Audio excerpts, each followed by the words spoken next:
kita kembali lagi di sesi 2 bersama Mas Cecep Ramadhani, Siap. sarjana komputer ya, yang juga setia untuk jalan kaki, Pak. Pak, untuk tadi kita sambung, Pak, untuk trotoar ini kan, kemudian untuk komunitas, kemudian Iya. sudah terbentuk komunitas. Nah, sekarang ini Kopeka ya, Pak, ya, Pak, ya? Kopeka. Kopeka. Nah, sekarang perkembangan Kopeka sendiri bagaimana nih, Pak? Kalau perkembangannya bisa dikatakan signifikan dan ini beriringan dengan kepedulian masyarakat sendiri. Kopeka ini pemainnya adalah orang-orang yang memang mempunyai konsep untuk peduli. Jadi baik itu peduli dengan lingkungan dan contohnya sama kayak kita peduli dengan kesehatan. Nah, betul. gitu. Jadi banyak nih konsep-konsep yang istilahnya bisa menyatukan visi misinya di situ. Nah, jadi Kopeka sendiri yang mempunyai mempunyai visi bahwa kita ingin memperjuangkan hak-hak pejalan kaki, ya makanya kita merangkul sebanyak-banyaknya. Nah, terus untuk Kopeka sendiri untuk saat ini ada sekitar 16 cabang ya. Kalau kita bikin kita kategorikan itu ada 16 walaupun diantaranya sporadik juga banyak juga. Kita nggak terlalu saklek dan kita nggak terlalu setiap daerah ingin harus bentuk Kopeka atau enggak. Ini tinggal kepedulian kita aja. Nah, dengan bentuk kepedulian kita itu kita ingin mencoba memfokuskan gitu.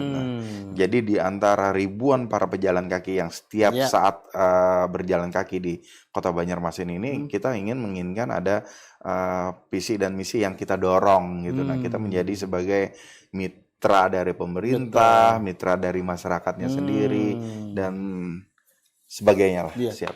Di Kopeka sendiri ini kan, Pak, ini kan dari berbagai kalangan, juga berbagai usia kan. Nah, ini mungkin bisa menjadi seperti sampean bilang tadi kan jadi mitra pemerintah, mungkin juga kan jadi, dan ini mungkin bisa jadi ajang silaturahmi gitu, Pak. Nah, kalau di beberapa kota sendiri kan sudah terlihat tuh hampir pejalan kaki ini kan juga olahraga yang sangat murah gitu loh, kan. Bisa dilakukan di mana saja dengan hampir tidak ada biaya lah. Nah, kalau di daerah-daerah sendiri bagaimana nih, Pak, perkembangan untuk di Kopeka sendiri atau misalnya dengan Kalimantan Selatan? Jadi kita mengambil perbandingannya ya. Kopeka di Jakarta dan di Jogja itu mereka lebih konsentrasi dalam menyoroti fasilitas-fasilitas pendistrian, menyoroti kebijakan pemerintah, menyoroti permasalahan klasik para pejalan kaki dan sebagainya. Nah, kalau kita membandingkan dengan apa yang ada terjadi di Kalsel, kita tidak harus serta-merta langsung sama itu, tapi kita menginginkan ini berjalan secara alami. Berjalan secara alami bahwa kita menginginkan bahwa budaya untuk jalan kaki itu bisa membumi gitu. Sembari kita ingin kita menjadi mitra pemerintah untuk memberikan masukan bagaimana bayangannya fasilitas pejalan kaki ke depan dan sebagainya.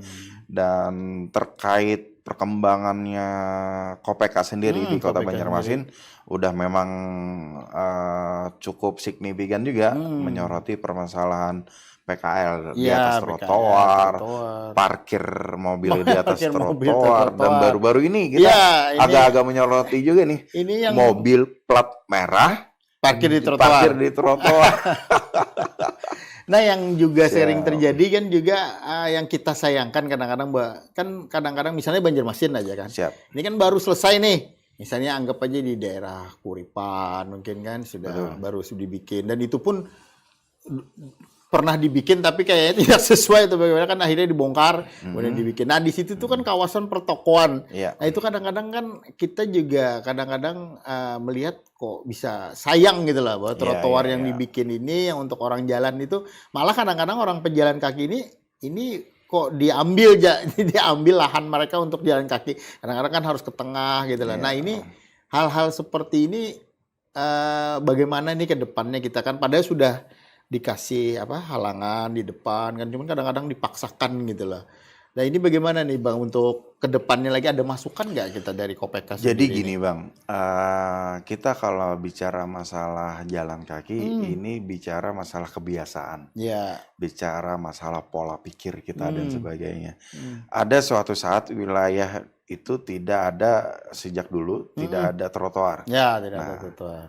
banyak tuh menjamur tuh Iya, PKL-nya. PKL-nya jamur. Nah, terus ada inisiatif pemerintah bangun trotoar. Trotoar. Nah, kita dengan adanya perubahan ini Nggak otomatis bisa kebiasaan kita, pola merubah pikir ini. kita ada sedikit pergeseran Iya, juga, betul. yang mana fasilitas itu disediakan pemerintah untuk para pejalan kaki, ya tidak bisa serta-merta masih bisa berjualan di sana gitu loh. Jadi kalau kita bicara masalah ini, kita harus bisa memberikan semacam edukasi yang simultan, intervensi dari pemerintah itu sendiri, terus juga keberpihakan kepada para pejalan kaki, dan juga nih terutama untuk kita sebagai masyarakat. Betul. Kita mencoba merubah kebiasaan kita, pola pikir kita, yang mana trotoar itu adalah hak para pejalan kaki. Bukan hak bagi kita yang berjualan. Nah, itu yang dinamikanya yang agak susah. Yang agak susah. Nah, itu kan sering terjadi kan sebenarnya. Siap. Dan ini mungkin ke depan mudah-mudahan bisa teredukasi. Karena kalau kita lihat juga kadang-kadang kan pas lagi macet sore misalnya, Betul. ini trotoarnya jadi tempat sepeda motor ini jalannya menerobos kan istilahnya. Nah, untuk desain sendiri Bang, ini kan mungkin ada beberapa tempat misalnya seperti di Ayani kan yang baru-baru ini kan, itu kan ini trotoar, kemudian harus ada untuk jembatan gitu kan, lagi kemudian ada trotoar lagi, kemudian ada turun naik. Nah ini sebenarnya ada nggak kita istilahnya dari mereka itu istilahnya, atau Kopeka ada nggak diminta masukan atau ada pembicaraan atau saran lah diminta untuk pejalan kaki sendiri? Kita jujur aja, selama kita ada di Kota Banjarmasin, secara resmi pemerintah Kota Banjarmasin untuk meminta saran-saran kita itu tidak ada. Tidak ada. Mungkin ada keterbatasan juga ya. Dan juga mungkin keberadaan Kopeka di Kalimantan Selatan, khususnya di Banjarmasin, terbilang baru gitu. Tapi kita selintingan di beberapa forum dan itu kita menyampaikan juga bahwa sebetulnya trotoar itu tidak perlu mewah. Tidak perlu mewah. Kembali kepada fungsi dasarnya. Fungsi utamanya bahwa kita harus bisa menyediakan space untuk para pejalan kaki untuk bisa melakukan mobilitas. Nah, terkait desain, terkait polanya dan sebagainya, itu kita serahkan sepenuhnya dengan pemerintah. Nah, permasalahan yang ada di Jalan Ayani itu ada trotoar, terus tertutup jembatan dan sebagainya. Nah, itu sangat disayangkan. Iya, betul. Dan itu juga kita suarakan juga dengan perwakilan kita di legislatif ya. Dan mereka juga sudah menyuarakan juga, ini kok bangun jembatan malah menutup trotoarnya. Ya, trotoarnya tertutup jembatan, jadi sangat disayangkan. Padahal itu bisa diselaraskan bahwa membangun jembatan tidak harus mengorbankan fasilitas yang ada gitu. Atau misalnya tetap dibangunkan, tapi setelah itu kan untuk trotoarnya tetap dibikinkan lagi, dikembalikan lah istilahnya. Kalau ini kan kan tertutup ya. Memang kalau orang normal tadi kan mungkin oke lah mereka bisa jalan, tapi kalau itu dipakai oleh disabilitas kan mereka khususnya kalau yang tunanetra nah ini kan berarti sekali pasti kan protes. Pasti protes. Loh, ini nggak ada lagi, putus di mana ini kan, kita tidak tahu, kita tidak mengetahui secara detail kenapa jembatan itu dibikin sedikit curam ya, agak tinggi dan sebagainya. Gitu loh. Nah, kita nggak tahu secara teknis apakah harus melengkung seperti itu atau bisa sebetulnya dibikin landai dengan konsep para pejalan kaki bisa menikmati trotoarnya dan bisa mengakses jembatan itu sendiri. Iya, betul, sama-sama gitu. Seperti yang di daerah Pal 5 ya, Pak ya. Nah, itu curam banget itu. Ini kalau sepeda motornya susah naik, mungkin pejalan kaki juga bingung kan, ini orangnya miring kayak gitu. Kelihatannya kok nggak dari segi desain juga kurang bagus kan, dari pemandangan juga lucu kan, kadang-kadang lihat ini kok tinggi satu, ini kok rendah. Jadi selain estetiknya kurang bagus, juga fungsinya juga nggak dapat. Nah, di situ Bang Risman, bahwa kita dalam pembangunan itu kan ada beberapa yang kita soroti itu, baik itu dari fungsinya dan sebagainya. Salah satunya estetikanya itu. Kadang kita menginginkan fungsi tapi estetikanya nggak terjaga gitu. Kan. Fungsinya jalan misalnya tapi estetikanya juga nggak terjaga. Kadang-kala itu menjadi catatan juga bahwa dalam membangun kota ini perlunya ada kolaborasi. Masyarakat itu menginginkannya seperti apa gitu. Kalau cuma menginginkan tanda kutip nih lah selera para kontraktor atau apa yang mereka menginginkan bla bla bla, kan nggak fair juga. Nggak fair gitu juga kan istilahnya. Dan juga kadang-kadang kita lihat lagi fungsi trotoar kadang-kadang ya mungkin ya ada khususnya kayak di Banjarbaru beberapa kali kritikan terjadi kan bahwa ternyata kursi yang dipasang, yang di trotoar kan, di trotoar itu ternyata untuk malam-malam malah disalahgunakan gitu loh, karena kurangnya penerangan. Padahal itu kan untuk bersantai malah menjadi mesum jadinya. Nah ini kan sangat disayangkan juga gitu loh.